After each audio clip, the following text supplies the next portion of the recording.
بازم خوش آمدین دوستای عزیز. در بخش برنامه هم یکی از جوانان فعال ما در کنار ما هست. وزیرخان همت با ما هستند و از رسم رواج‌های ناپسند که دختر خانم‌ها خیلی شکایت دارن صحبت خواهد کردیم و دوست ندارن رسم رواج‌هایی که از سابق‌ها از پدر کلان بر ما میراث مانده و اونا رو هیچ کس دوست نداره و واقعا فکر کنم آقایان هم شاید برخلاف باشن با این رسم رواج‌ها. بیشتر به ما آقای همت معلومات خواهد دادن و صحبت‌های خواهد داشتیم در این باره چقدر رسم رواج‌ها از بین رفته و چقدر تا به حال هم مردم از این رسم رواج‌ها استفاده میکنن. سلام بر شما، صبحتون بخیر و خیلی خوش.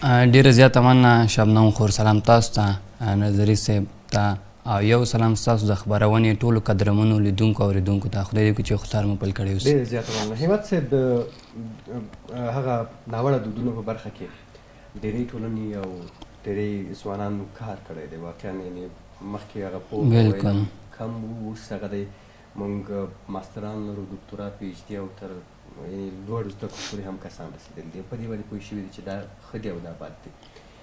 خو لا هم په کلو او بانډو کې دا مسایل دغه کېږي. څومره توانېدلي په دې باندې چې دغه بد رواجونه له منځه یوسي؟ بالکل نظري صاحب، لومړی غواړم چې ناوړه دودونه تعریف کړم. یعنې ناوړه دودونه څه ته وایي؟ ناوړه دودونه هغو دودونو ته وایي چې اسلام د هغه منع کړې ده، اما موږ د خلکو له قبله ترسره کوو چې خلک به څه وایي. دې ته ناوړه دودونه ویل کېږي. الله رب العزت په لومړي ځل چې انسان یې پیدا که هغه ته ورسره سمې د ژوند کولو زمینه برابره کړه. په دې کې دغه ناوړه دودونه چې پیل شوي دي له ډېر پخوا څخه پیل شوي دي، اما دا په متواتر ډول باندې تقلید ترې شوی دی. یعنې په هغه وخت کې خلکو ترسره کړي دي، اما تر اوسه پورې دود ده. خو په دې وروستیو کې په ښاري ځایونو کې په هغه سیمو کې چې مثلا د تعلیم سطحه زیاته ده او خلک باسواده دي، نو په دغه ځایونو کې دغه ناوړه دودونه لیک کم لیدل کېږي. یعنې خلک یې دومره نه ترسره کوي ناوړه دودونه. اما په هغه سیمو کې چې مثلا کلیوالي سیمې وي او یا هم دې ته ورته هغه سیمې چې مثلا هلته د تعلیم سطحه ټیټه وي، په هغه ځای کې دغه ډېر خلک ترسره کوي او په دې باندې لګیا دي. شما چقدر شاهد از این بودین که مردم تا به حال هم از این رسم روش‌های ناپسند استفاده می‌کنند؟ بالکل، لکه زه یادونه وکړم دغه ناوړو دودونو څخه یو چې دغه نجونو تعلیم ته نه پرېښودل دي. دغه په تاسو به هم کتلي په دغه کلیوالي سیمو کې مثلا نجونو تعلیم ته نه پرېښودل او نجلۍ یا د کور ده یا د ګور ده. بالکل دغه شته دی، متل شته دی. نه متل هسته دی. او یو کمرونه انجینو ورکول، یعنې عمرونه ډېر کم وي، 15 کاله 14 کاله دوی هغه انجینې ودوي په نور ځایونو کې ورکوي. یو بل دا چې جیګ زیات ولور اخیستل.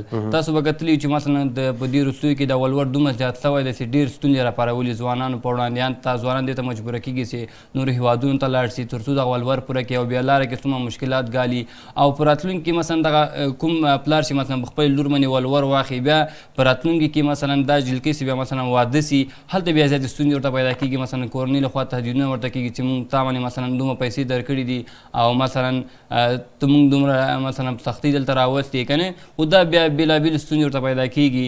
او دغه ولور زیات اخیستل او د حیواناتو جنګول دا هغه دودونه چې موږ ټولنه ډېر بدبختیو سره مخ کړې ده او ډېر خلک ترې ځورېږي. تر پخوا ډېر وخت یعنې 10 کاله مخکې همداسې دود به و چې د چا به لور پیدا شوله نو یو بل څوک به ورغلی کور څنګ کې به یې ډز وکړی په دغه باندې یعنې کلاشینکوف باندې به یې ډزې وکړلې نو د هغه لور به د ده شوله، د ده د زوی شوله یا هم د دوی زوی ته به دغه شوله. یعنې دغسې ناوړه دودونه یا هم داسې چې په ډېر کم عمر کې په ماشومتوب کې به مخکې دې نه چې پیدا شي که ستا زوی پیدا شو زما لور پیدا شو زما لور ستا زوی ده، که ستا لور پیدا شو زما زوی پیدا شو ستا لور زما د زوی. دغسې یو وعدې شوي ویل هغه قول نه چې قول ورکړل شوی و. نو په دې وخت کې بیا داسې شول چې هغه نجلۍ دغه به غټه شوله، بیا به نو هغه ژوند به یې تریخ و. ډېری هم داسې دي چې په 18 کلنۍ کې 19 کلنۍ کې یعنې په دې فکر دي، په کلو باندې په دې فکر دي چې بچه که 17 ساله شد یا 18 ساله شد باید برش. ما در این مرکز شاهد از این هستم که یک دختر 4 ساله یک پسر 6 ساله نامزاد شدن. عروسیشان هم معلوم نیست که شاید چقدر مشکل همی هستن که هر روز برای ما زنگ میزنه که همسن سالتان 4 تا اولاد داره چی میکنی؟ برای ما مشکل ایجاد کرد. په دې هیله یو چې دغه ناوړه دودونه تر ډېره پورې کم شوي دي. یعنې هغه کسان چې په یعنې 7 کلنۍ کې 8 کلنۍ کې څوک به په دې باندې پوه شي چې هغه د خپل د ژوند ملګری انتخاب کړي چې هغه په آینده کې ورسره کېدلی شي ژوند کولی شي نشي کولی څه رقم. نو د څومره ستونزو شاهدان یاستن فرض مثال په بده کې ورکول دغسې نور موضوعاتو تاسو د څومره یعنی مشکلاتو شاهدان یاستئ چې مشکلات ایجاد کوي؟ یعنې زه یو یادونه وکړم په دغه په ودونو کې زیات مصارف کول که نه یا مثلا دغه کسان ترسره کوي چې مثلا خپل تربور ته یا خپل کلیوال ته یا خپل همسایه ته د ځان وښیي. په دې خاطر من دوی زیات لګښتونه کوي چې مثلا خلک موږ ته یو څوک وایي چې مثلا دا خو والا داسې تکړه و داسې کار یې وکړه که نه چون هغه د په تاوان ده په راتلونکي کې ده ته ستونزې پیدا کېږي. مثلا دی که واده کې زیات مصارف وکړي چې مثلا دی واده څخه وروسته ده ته بیا زیاتې ستونزې پیدا کېږي. په دې خاطر باندې د سره اقتصادي ستونزې مالي ستونزې ډېرې زیاتې ورته پیدا کېږي.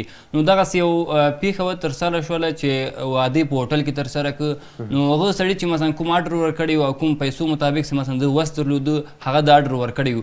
بیا داسې چلو شو چې مثلا دغه کس دا ملګري دوستان زیات لرل ده زیات کسان غوښتل د خپل واده لپاره هوټل ته. نو بیا په دغه وخت کې چې مثلا دغه پیسې دوی نشي کولی چې پرېږدي هوټل والا ته تسلیم کړي ورکړي. نو بیا په دې کې تقریبا دغه نفرو 2 موټرونه حتی ورته ودرول. نو دا څومره یو غټه بدبختي ده چې مثلا په واده کې ته دومره زیات لګښت کوې. حتی زموږ یو رئیس ته زموږ د ټولنې هغه په 15,000 افغانۍ واده ترسره کړه. نو د خلکو استقبال او خلکو مثلا دغه سوشل میډیا باندې ډېر دا کار وستی تاسو هم لیدلي وي خانولي عادل په نامه ده دغه بی بي سي دا نورې رسنۍ ټولې ورته راغلي دا کار یې ډېر وستی چې مثلا دغه ناوړه دود تا ډېر په ښه طریقه ختم کړه. حتی دغه کوزده کې چې مثلا د شیریني ورلي که چی ورلي دغه هغه هم ورنه وړو.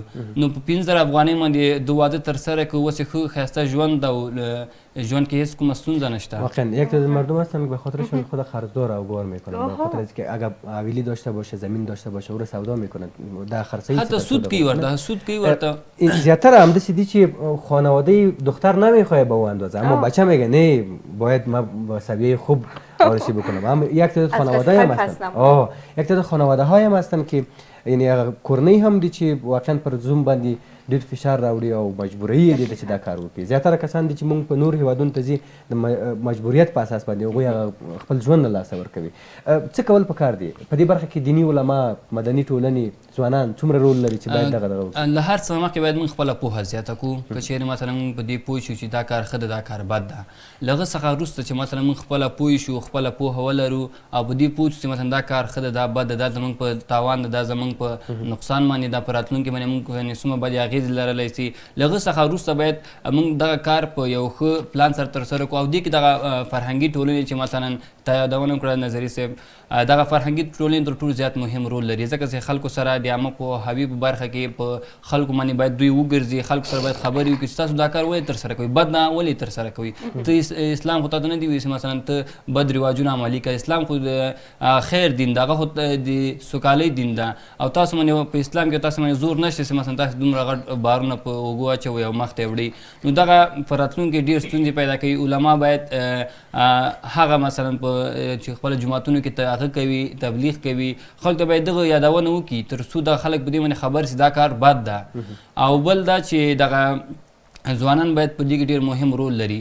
ځوانان باید دغه خلکو سره کینی خبرې ورسره وکړي چې دا کارونه بد دي او تاسو ترسره کوئ دې کې ستاسو نقصان ده ځکه چې مثلا ته خپل لور په ډېرو پیسو یا ولور بدل کې اخلي هغه پیسې خپل جوب کې اچوي بیا دغه لور ته تاوان ده ځکه چې مثلا هغه مثلا دغه لور چې ته کوم سړي ته ورکوې دغه بیا راتلونکي کې اقتصادي ستونزو سره مخامخ کېږي. دغه ستا لور چې کوم ده دغه له ستونزو سره مخامخ کېږي. دقیقا واقعا مشکلات هست آقای همت. صحبت ها خیلی زیاد هست هیجان نگیده ای باره اگر سوال بکنیم ناگزیر خداحافظی بکنیم با آقای همت چون مهمان دیگه ما هم هست در برنامه با ما یک میان برنامه کوتاه میگیریم با آقای همت هم خداحافظی میکنیم. ډېره مننه همت صاحب. هیله کوم نظري صاحب محترم یک میان برنامه کوتاه دوستای عزیز بازم در ادامه برنامه با ما باشید.